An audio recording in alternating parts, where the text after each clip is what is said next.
Judging by your account, you seem pretty convinced that the Muslim Brotherhood will do well in the elections. What's the consequence if they win? What does Egypt look like after that? They will start, they won't come up with all the agenda from the beginning. They'll take it step by step. But if you look at the end result, I see an Egypt that could be thrown back into mid ages. I see laws. Into the Middle Ages? Yeah, because they will come up with laws that says you... I'm quite fanatic about my scotch in the evening. So, I mean, like, I don't like anybody telling me that I can't drink. Or I don't like anybody telling me how my wife should be dressed like. I mean, his mom is very, I mean, open-minded, beautiful, yes, and she dresses completely, I would say, in Saint-Tropez style, very little long, you know, so. So I'm sure she's not going to appreciate very much people telling her how she should be dressed, you know. And as trivial as these small things appear, but it is your personal freedom. Only God can make everybody accountable. He has not given a mandate or to someone to come on earth and tell us what to do. I mean, I am a Christian. I don't go and confess to my priest because I have a direct connection. Does God talk back? Yeah, it's like I'm going to tell him the story and he's going to tell God. I want to tell God immediately what's happening, you know.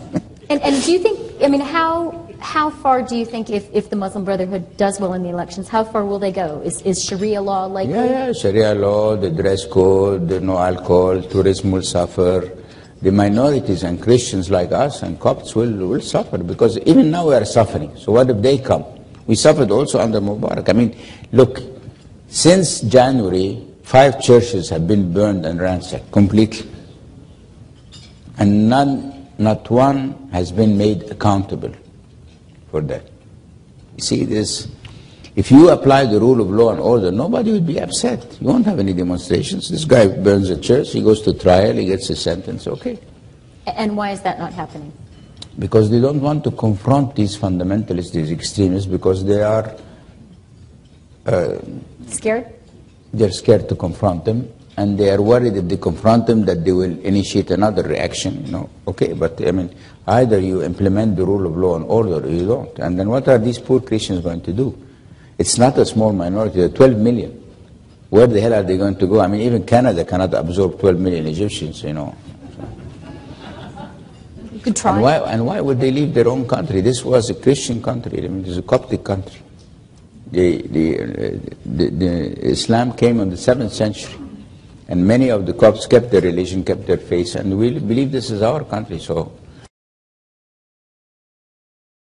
what you need is to draw similar situations in history.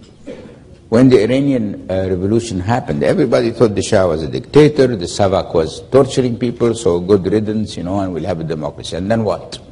We end up with a Khomeini that sends little kids with a key, tell them go and kill some Iraqis and don't worry, if you die you will go to heaven. 16 years old kids with the machine guns. So, what should Canada do? I think what they should do, like the rest of the West, they should have not watched this development as if nothing is happening, because it's not a fair fight. The Islamic, the Muslim brothers are getting funding from Qatar. I said that to the Emir's family. I told them in the face.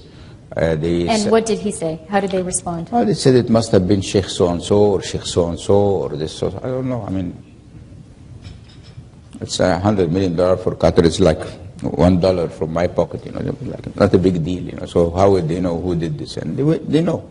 And Saudis are financing the Salafis. And these liberal people, or we are not financed by anyone.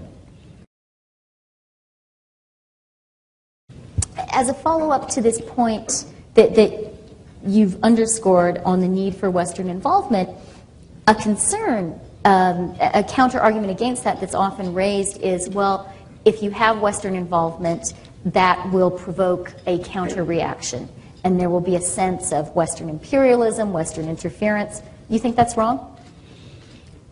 Well, I'm not talking about an open involvement, you know, because I mean, because the Qataris are not openly sending money to the Muslim Brotherhood. So this is an on-the-record call for clandestine just support? like the others. I mean, there are two ways to do it. Or you send a message to the Qataris, do not send money or interfere in the Egyptian affair, and the same message to the Saudis, or you interfere. But you leave us victims to an unfair fight. This is just ridiculous. Is there any Erdogan in Egypt? Sorry? Is there any Erdogan or any Ataturk in Egypt that you see right now? Many, but they are scared. Many of them, because they become targets. It's like my joke when I send the Twitter, they want to kill you, will kill you, will shoot you. I mean, so how can you argue against who has this guts? You think, after, I mean, you think I walk in Cairo with 6 bodyguards or with any armed, nothing. I don't walk with anybody. Are you still suffering the ramifications of that tweet? Look, I'm a guy you can't scare. See, nobody can scare me. I have my sins, okay? But I walk looking to God. I think He's next to me, on my side, so I fear no one. Whenever there's a problem with Him, let's go. We'll go and face these evil people and we'll teach them a lesson. So I don't give any. You can't scare me in any way, because I haven't.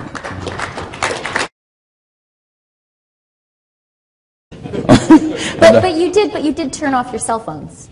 No, that's a different story, because our license, unfortunately, said that the government has the right to ask us for security reasons to terminate the service. And if we don't do that, then our license gets cancelled, which means I am, as a chairman of the company, can be prosecuted by my shareholders because I have vanished billions of value because I didn't obey the license agreement. A deal is a deal, whether it's right or wrong. But who would have imagined when we signed that deal that the government would want really to shut down the service because of the demonstrations? So we had no choice. You don't regret that decision? I had no choice. We're going to go out. I have my son here, and you're going to go out. We've got a bunch of guys here, and we're going to get drunk because we're not sure when I go back to Egypt to still be serving alcohol or not. So.